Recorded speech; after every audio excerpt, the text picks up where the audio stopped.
Hi everyone, welcome back to The Woman Next Door. Today I'm joined by Urvashi, and Urvashi is my ex flatmate. We go long back, and this is my girl with an ugly MJ tattoo.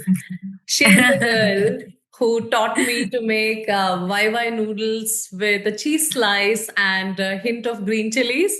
We used to relish this recipe, this unique recipe of YY noodles, along with some red wine, and discuss a lot of things about some really questionable life decisions. I miss those days, Urvashi, and it's so good to see you. This is almost like a full circle moment for me right now. And between then and now, she's transformed into this beautiful multi-dimensional woman that she is today. There's a lot that has changed, and you've only evolved, Urvashi. Thank you so much for taking the time out and coming on the show. Thank you. Thank you so much for having me and for that scintillating introduction about bye bye. I still eat a lot of bye bye in between, but yeah, thank you so much. It's really good to see you. Yeah, let's just crack on. Yeah. Take me back to your childhood days, Urvashi. Were you always an outlier? Did you always have the itch to do things differently than, let's say, girls your age at that point? Right. So I don't know if I was always an outlier, honestly, emotionally. I actually think that I felt very normal things growing up. So I felt insecure, jealous, left out sometimes. I used to struggle with body image issues a lot as a younger person. And there were times where I always felt like that I'm either not pretty enough, not confident enough, or there were certain standards that I'm not able to meet during this teenage chaos. But one thing I feel that was always persistent in me was definitely a bit of rebellious attitude that I had. So if at any point I was not happy with anything, or if I felt strongly about something, I would get up and do something about it. Yeah. That was a little different from what I knew from girls out there. I was born in Lucknow. It was a small town. Women were restricted that time quite a bit. And that is the only thing that I feel that I would, if I wanted to do something, I would do it no matter what. Like come hailstorms, I would do it.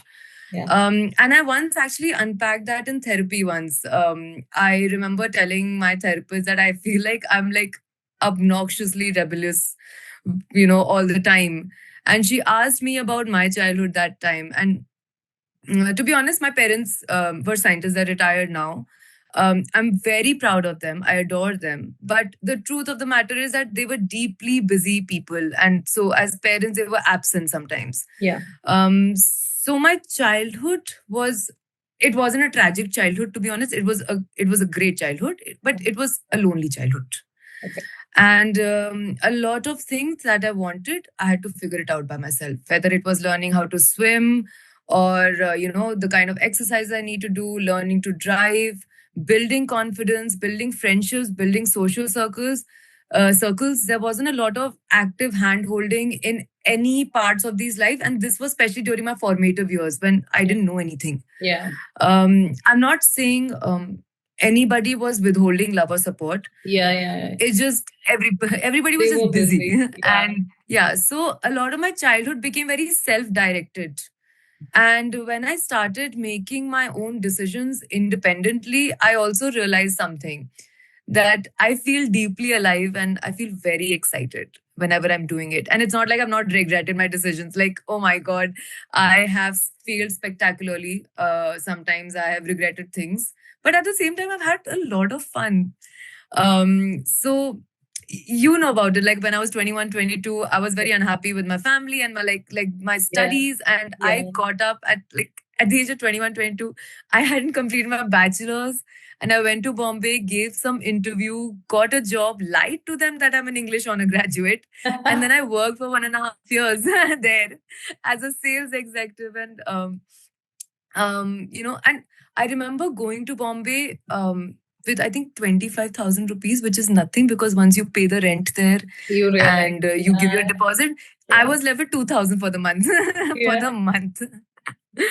But throughout my life, I really feel that I was never scared of life. And that's the thing. I don't think I was an outlier. I just think I was scared of small things. Yes, there was rejection, insecurity, heartbreak, embarrassment, Yeah. all of that. But I was never scared of life itself. And I think that's the only thing that was more dominant in me Yeah. than I knew girls of my age that time. That's about it. Yeah. Yeah. A lot of the details I didn't know about, by the way. So thank you for telling me all of this, Urvashi. So that's very brave of you, and especially at that age.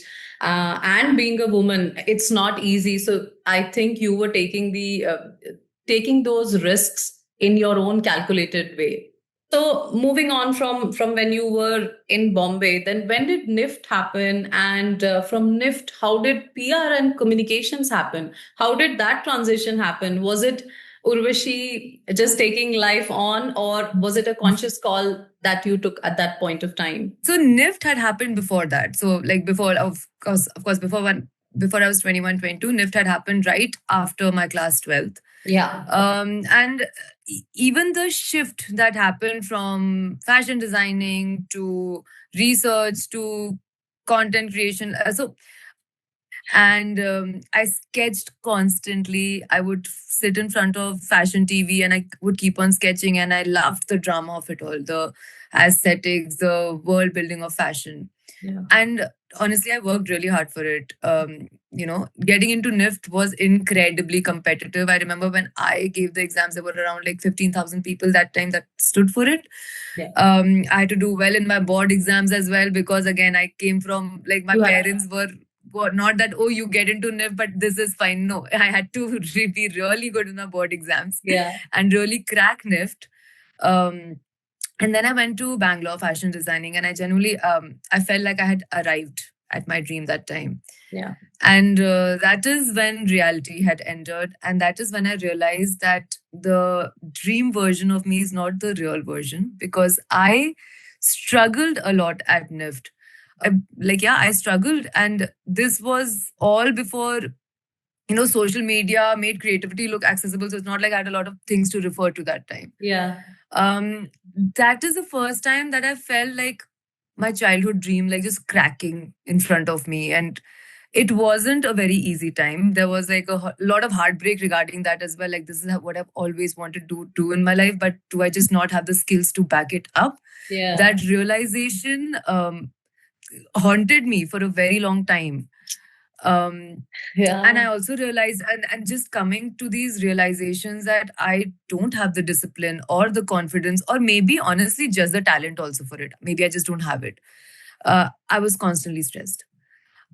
So that's why I left NIFT. I was honest with myself that I'm not cut out for this. The way it is right now, I'm not cut out for it. Maybe in a later phase of my life where, things are different, maybe, but not at this stage. So, my dream evolved to then research. Yeah.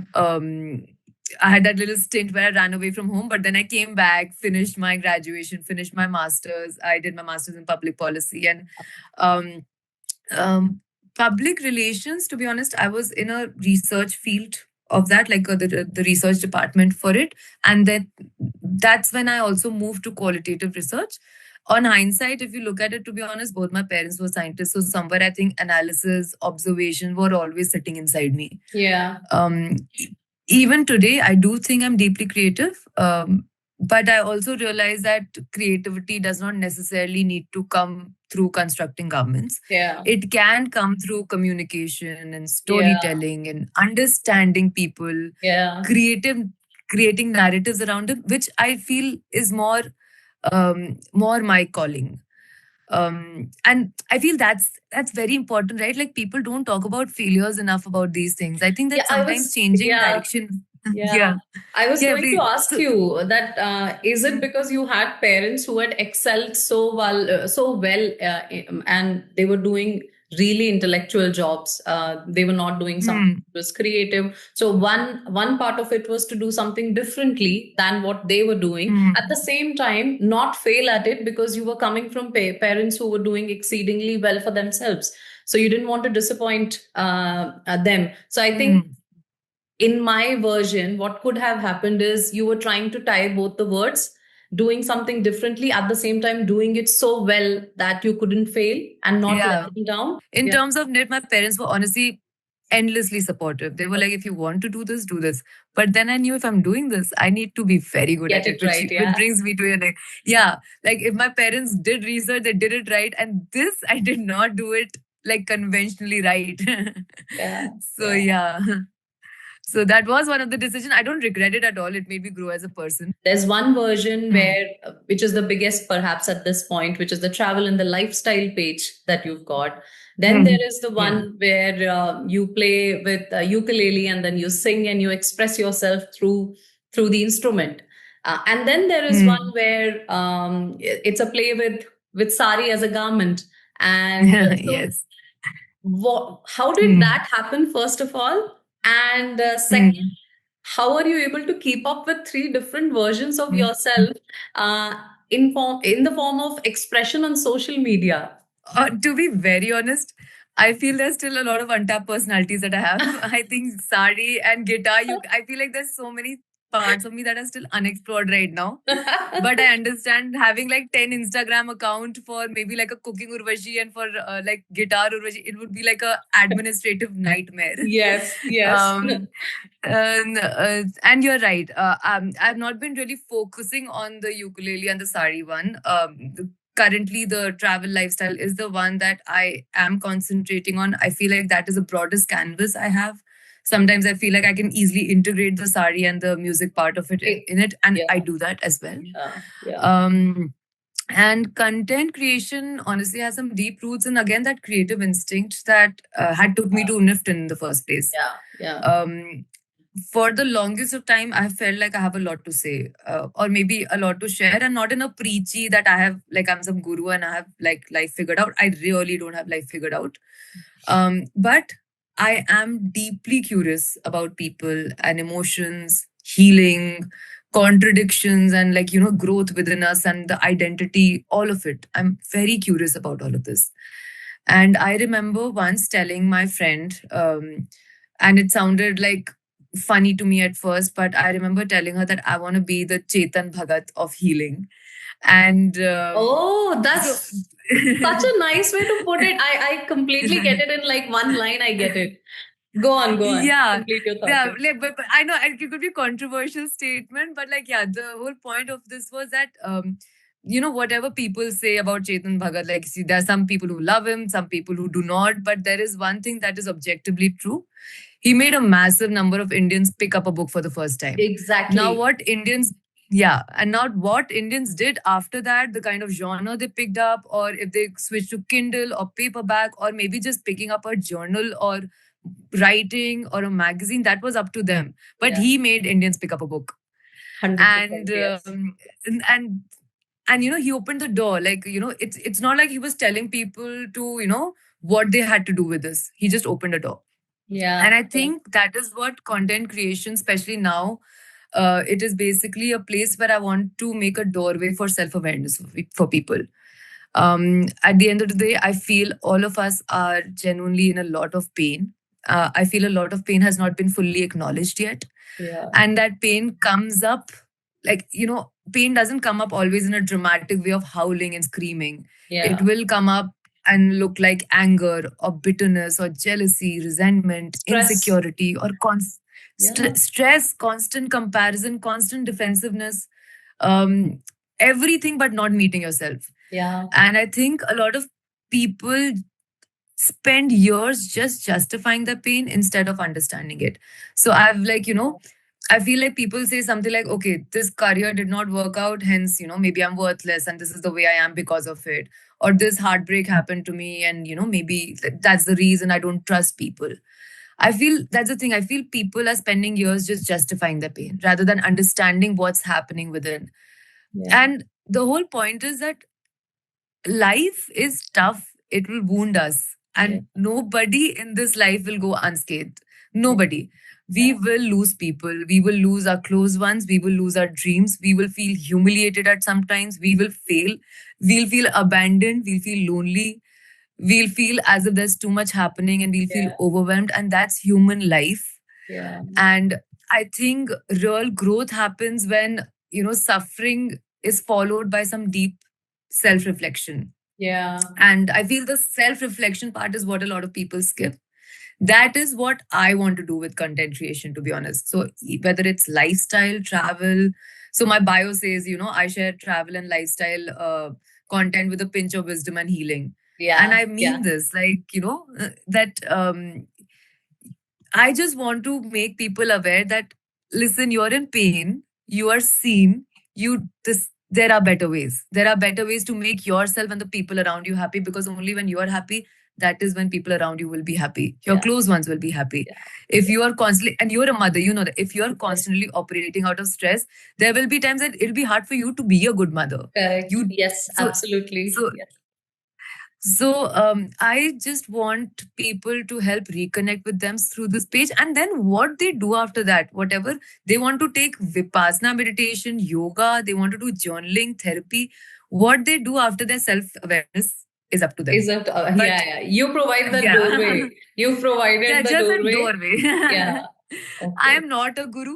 I'm just normalizing that it's okay. The way you are right now, it's okay. And it can be better for you, for yourself.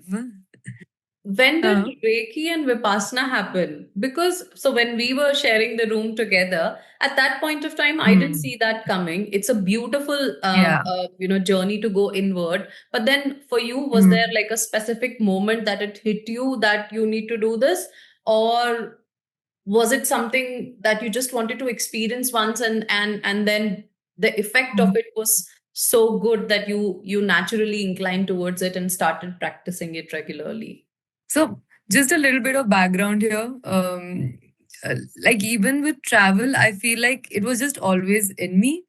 And some of my earliest memories are of my parents stuffing me into the car with my sister, into a Maruti 800 that time, and going somewhere. It could be hills, it could be any random family trips, and we would just go. Before I answer your question, I just have this like funny incident that goes in my family, that, when my mother was 8 months pregnant and she was heavily advised against any kind of travel, like by the doctor. She, with my dad and like 6 other people, in again, like I think a Maruti 800 or a Zen, these guys went to Nepal like What? for 22 hours. So I genuinely think I was a travel baby even before I was born. And with traveling, to be honest, once I started traveling independently, then I feel like it was just something that stuck. I love everything about traveling. I like planning a trip, packing, the roadside chai, especially the meeting strangers part, understanding how people build their lives and identities. Yeah. Travel doesn't drain me; it really energizes me. Yeah. And I feel one of the greatest privileges of being alive is getting to witness like what the earth has to offer. Yeah. Right. One thing I did realize while I was traveling was that there are no witnesses when I'm traveling. Like, I am not performing any preconceived notion or version of myself anymore. Yeah. Nobody's reminding me who I have always been. Yeah. And I feel like because of that, the unexplored parts of me started surfacing with travel. So, for example, right now I'm in Beer right now, and Yes. yesterday I did this Osho meditation, which had a lot to do with you moving your body, which I'd never done before. And this was again an unexplored part of me that I was exploring. I had gone to Toronto once, and I did hot yoga there, which again, I come from Lucknow. There are no hot yoga studios there, and I would have never explored that part. Yeah. Yeah. I went to Andamans and I discovered scuba divers, and I realized they're really really cool people, and they're not scandalized by anything. I feel scuba divers have seen so much of underwater life that anything on land just doesn't scandalize anything. Yes. Yeah. Yeah. Yeah. And with travel, like, some things that I had judged from the outside also changed in me. So I remember I had always had this preconceived notions that rave parties and spaces are not for me. There are certain things that are happening there that I'm not very aligned with. Yeah. And it's mostly about people partying and like it's that. But then travel did push me out of that thinking as well. I did go to some rave parties, and honestly, a lot of fears and trepidations that I had about it were really unfounded, because I felt that at the end of the day, rave parties are nothing but hundreds of strangers sinking emotionally to like one beat. And there is a very intensely strong community in that. You are not even speaking to people, but there's like some intense community in that. Yeah. And travel has genuinely taught me that. I feel like the world is always more nuanced than our own assumptions. Yeah, then Uh, how we think. Yeah, yeah. yeah, and also with travel, I feel like it has made me softer to you towards humanity. So I personally try not to read the news too much because it just makes me so depressed. Yeah. But personally, I have traveled and I read this quote once that it said that, having met a lot of strangers in my life, I can vouch that most people are good people. And So nice. and I Yeah. feel the same. I Yeah. talk to a lot of strangers, and I'm not saying that there have not been times where I did feel as if somebody took advantage of me.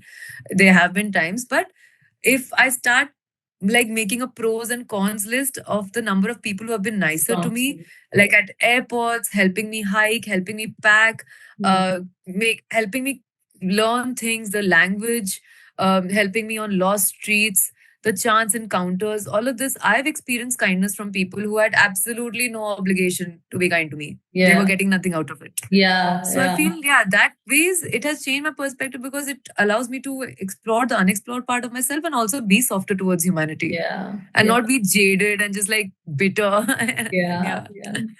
No, no. Yeah. Okay. And any favorite travel destinations, or one destination that completely changed your perspective? So we discussed about travel in general, but any Yeah. specific travel experience, if you want to select that. Yeah. Um, if you talk to me about the most beautiful place I've been, one of the most beautiful places I thought was Bali, and the other was Bruges, like in Belgium. Belgium. Very Yeah. cute little, very cute place. But if you're talking about like any particular place that changed my perspective Yeah. and Yeah. changed me internally, Yeah. these were the places, honestly, that showed me my own capacity to endure and like my own physical and emotional resilience. And those two places were Quebec City in Canada Yeah. and Andamans. And Yeah. I can tell you a little about both the places, what happened there. Yeah. Yeah. And with Quebec City, it was one of my first international solo trips. And I had hitchhiked most of the way from Toronto to Quebec City. It was Christmas season that time. The temperature was minus 12 degree. I had never experienced temperature like this in my life. Yeah. And I was staying at a hostel. And honestly, hostels are very fascinating places during Christmas. There are some people definitely for adventure, but there are a lot of people escaping something. So if they're not able to be home, then Yeah. they're escaping some loneliness or heartbreak or confusion, burnout, whatever it is. So especially, I feel like in hostels when it's happening during festive times, it's something. There's something more Yeah. happening Yeah. than No, just no, like absolutely. one part of adventure. Yeah. So when I was at Quebec City, suddenly I was like friends with all of these strangers from different parts of the world um, in that hostel, and we all gave like this very nice warmth to each other. It was temporary, but it was there and it was real. We got stuck in hailstorms. I slipped most of the time. I couldn't walk. There were people helping me. Sometimes I help people, and I didn't even know that I had it in me to help Yeah. people in minus 12 degrees hailstorms in a foreign country. So, Yeah. Yeah. so it was really, really strange Pure and really humanity. beautiful. The other was Andamans because, like, so with Quebec City, it was one part, right? There was extreme weather, uncertainty, there was Yeah. navigating unfamiliar places. Yeah. And I could do it. And I was like, wow, I could do this. And I could do this again then. Yeah. And then there is Andamans, and this is where I basically got my scuba diving certification. And to be honest, I was terrified most of the time. I wanted to quit repeatedly during training. Every Yeah. single stage of that scuba diving part just felt physically and mentally intense and exhausting and draining to me. But I completed it. Yeah. And that experience changed something very important inside of me. And I realized like courage is not like the absence of fear. it is continuing despite fear. I think both these trips taught me the same thing in different ways, that I am far more resilient than I gave myself credit for. Yeah. And of course, there were other trips that I really enjoyed. And it was like just pure joy and fun and laughter. Like Malaysia was also really fun. It was all like chaotic, fun stuff that was happening. But these two places like pushed me slightly like beyond who I thought I was. So yeah. Yeah. So in our Mhm. age, spending considerable amount of time with parents might come with a lot of doubts and inhibitions. There is generation gap. There's the constant advice, and there is also a sense of uh, lacking freedom. But then, what has this time given you that you are spending with your parents right now? So just like an important distinction here, I am spending a lot of time at home. Yes, that's Lucknow for me. But I am spending that time out of choice, not compulsion. I still Yeah. have my apartment in Delhi. I still have Yes. my Yes. corporate job right now, and I Yeah. still have my own life. Yeah. But as far as my parents are concerned, honestly, I I've never felt suffocated around my parents. I genuinely like being around them. Yeah. And I know, like you said, there's always these apprehensions around loss of independence, feeling restricted, but my experience has been different. Okay. My parents have been more like friends than authority figures for me. Yeah. And I like sitting with them. I like listening to their stories. I like hearing how they think about the world. And of course, there is a generation gap, and we don't agree on everything Yeah. instantly. But I like to think that age gap enriches us both symbiotically rather Yeah. than separates us. Yeah. Yeah. Because for them, it brings like decades of lived in experiences that my parents have that I don't have yet. Yeah. And I feel like I bring fresher, newer perspective that my parents would not have like thought have of. never known, or like Yeah. would be too alien to them, but they Yeah. have started being more accepting about it. Yeah. So I don't see it as a conflict. I see it as an exchange. Yeah. And I was like reading somewhere about this. I think over time also there is so much talks about your own independence, that you need to be there for yourself. Yeah. I feel like we have forgotten how valuable intergenerational spaces are. Hmm. There's such a popular quote that it takes a village to raise a child. Yeah. Why Yeah. do people say that, Yeah. right? Historically, humans have lived in communities where multiple generations existed together. Yeah. Children grew up around grandparents and cousins, siblings, other adults, younger adults, Yeah. older adults, great grandparents. And Yeah. that is how it was. Like it Yeah. did take a village to raise a child, because the entire thing was a village. And Yeah. I feel like when different generations coexist, the perspectives circulate naturally and wisdom circulates naturally. And I think modern life right now has isolated us too much Yeah. into age groups. Yeah. The other thing, Urvashi, is you have 3 pages on social media that you're managing, which is complete expression of yourself externally on social media platform. And then there is a parallel track, which is where you're practicing Reiki and Vipassana, which is going inward. How are you balancing the two words? And more importantly, do these completely different words conflict at times? So honestly, I don't think it conflicts. I feel, in fact, they complement each other, especially with the kind of content creation that I've started doing, which as I mentioned, the sari versions, the guitar versions, the ukulele version, I'm trying to integrate into my main page, which also has a lot of stuff about me as a person and a lot of self-reflection, which I feel a broader audience might benefit or at least just reflect on. So at the core of it, all of it, I feel is the same. So content creation, travel, Reiki, Vipassana, conversations online, this podcast right now. At its core, I think it's all about awareness. Yeah. So that one thing is driving me, like awareness and self-awareness and nudging towards self-reflection. It's about understanding yourself a little better. Yeah. And also, I feel so with I do agree with one part of it, that social media can be beautiful, a very creative, connective connective space, but it can also be very noisy sometimes, Yeah. and it can pull you outward more. In that case, I'd like to change. Like in that ways, I want to navigate my thinking, and I try to navigate it where I do feel the honest, authentic point here is that the inner work of Reiki, Vipassana, and just reading a lot, the inner work helps me recognize it, and the internet helps me amplify my voice. So, at this point, if I honestly look at it in my life, everything at this stage feels strangely interconnected. So, Okay. travel shapes my curiosity. Pain pushes me inward and into self reflection, Yeah. any kind of pain. Yeah. Meditation makes me more self aware. And content creation becomes a way to communicate all of that outward. So it feels like different puzzle pieces, like they're making sense together. Yeah. And at some, like, I don't think they're separate from each other. I think they're part of the same conversation. Yeah, we've moved towards the end of the episode, Urvashi. Yeah. You have, I think the most important and the most beautiful thing about you, Urvashi, is that you've just been unapologetically yourself.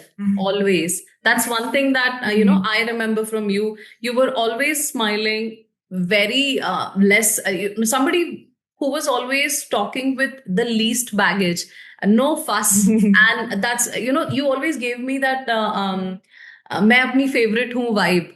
But today I got to know that to become your own favorite, it took years of going inward, exploring outward, changing perspectives at different points in time, embracing pain, learning from it. So I think the episode has worked really well for me as well, because I got to know you up and close because of this. So thank you so much. The one thing that we can carry from Urvashi's journey is that if you feel like you are an outlier, or if you feel that you're taking too many risks, or you want to pick up the ukulele instead of the promotion, or if you want to spend 10 days in Vipassana over, let's say, the external pressure of hustle, do it anyway.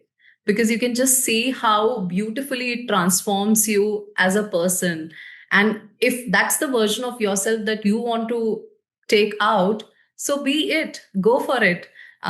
We just saw Urvashi's journey and how content and happy she is right now. And that's because of all the decisions that she has, the choices that she has made. So there's so much that I will take from today's session on Urvashi, and I'm so sure that the listeners and the viewers will imbibe so much from.